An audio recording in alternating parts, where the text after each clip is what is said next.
Channel's Week in Review. Congress loses one of its most pro-Israel members, Jewish women play Mah Jongg for a cause, a handyman program for those in need, and more of the Jewish news that's changing your world on this episode of the Week in Review. Hello, and welcome to the Jewish Channel's Week in Review. I'm Rebecca Honig-Friedman, filling in for Stephen I. Weiss. Jewish House Representative Jane Harman, Democrat of California, announced her resignation from Congress this week. Harman is leaving in order to run the Woodrow Wilson Center, a prominent foreign policy think tank in Washington. But in a letter to her constituents, she suggested that the increased polarization in Congress contributed to her decision to resign, writing, "I have always believed that the best solutions to tough problems require a bipartisan approach." Harman has been seen as one of Congress' most staunchly pro-Israel members and has maintained close ties with the Israel lobby group AIPAC, ties which had her embroiled in a scandal in 2009 when two AIPAC staff members were brought up on espionage-related charges. Harman, however, was never charged with anything. And speaking of espionage, former Vice President Dan Quayle and former Arkansas Governor and potential 2012 presidential hopeful Mike Huckabee have joined the call for the release of convicted Israeli spy Jonathan Pollard, who is currently serving a life sentence. In a letter to President Obama made public this week, Quayle wrote that a life sentence for the crime committed is very extreme.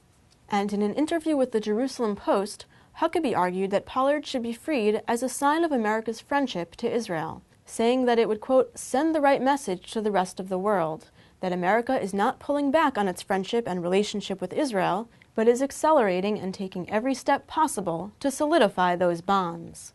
Huckabee and Quayle are the latest in a growing number of Republican former government officials to join Democratic Congressman Barney Frank in campaigning for Pollard's release.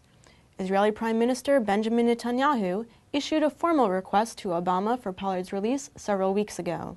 Meanwhile, Netanyahu and Israeli officials are still keeping relatively quiet about the turmoil in Egypt, but leaked U.S. diplomatic cables from 2008 reveal Israel's preference for current Egyptian Vice President Omar Suleiman as a successor to President Hosni Mubarak. The cable, sent from a senior advisor at Israel's Ministry of Defense to U.S. diplomats, was leaked by WikiLeaks and published on the Daily Telegraph's website earlier this week. On a lighter note, Jewish actor and comedian Adam Sandler was honored last week with a star on the Hollywood Walk of Fame. Sandler came to the ceremony with his wife and two young daughters, who proved their own star power by repeatedly saying, "I love my daddy." But a far cry from the sunny Hollywood Walk of Fame on the cold streets of New York City, one Jewish organization is helping those in need in some unexpected ways. Christian Needon has the latest in our series on Jewish poverty. Having enough to eat is a major concern for those living at and below the poverty line in New York City. And TJC has already reported on how the Metropolitan Council on Jewish Poverty is funding programs that answer that need. But keeping one's home in good repair is also very important. Enter the Met Council Home Services Program's Handyman Initiative. We provide minor safety and security repairs for senior citizens and Holocaust survivors. And it includes installing door lock, installation of door chains. We install smoke alarms lately. We install carbon monoxide detectors, which is very popular right now. And when cold weather sets in, Home Services also offers winterization for needy seniors. To hear about other home services programs and how Met Council plans to petition donors, the incoming governor, and U.S. Congress for funds, please tune into the full broadcast edition of the Week in Review.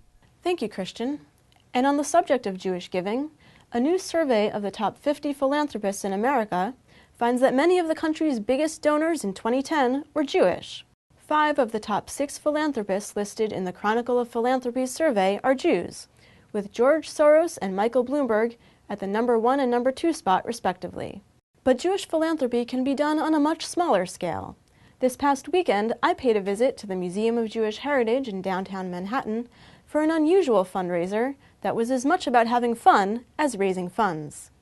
It's Super Bowl Sunday, but I'm here at the Museum of Jewish Heritage for a very different kind of competition, the first annual Mah Jongg Marathon. At this fundraiser for the Museum of Jewish Heritage, a living memorial to the Holocaust, entrants have committed to 6 hours of playing Mah Jongg, the Chinese tile game that first made a splash in the United States in the 1920s. Everyone was playing it between 1922 and 25.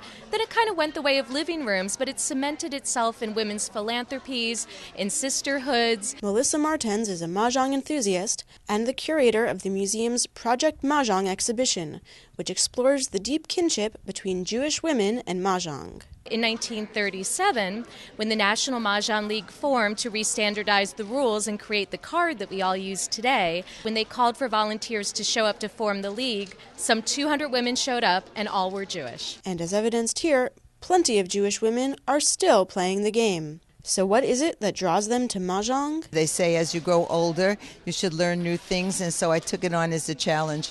I like how none of my friends play it. Well, the snack and the gossip, that's what I like. Yeah. For more on the Mah Jongg Marathon and Project Mah Jongg, watch the full broadcast version of the Week in Review. That's all for this week. From all of us here at the Jewish Channel, be well. The Jewish Channel is available on cable. IO Optimum Cable Channel 291, Time Warner Cable Channel 528, RCN Channel 268, Verizon Fios Channel 900, and Cox Cable Channel 1. For more information, visit tjctv.com.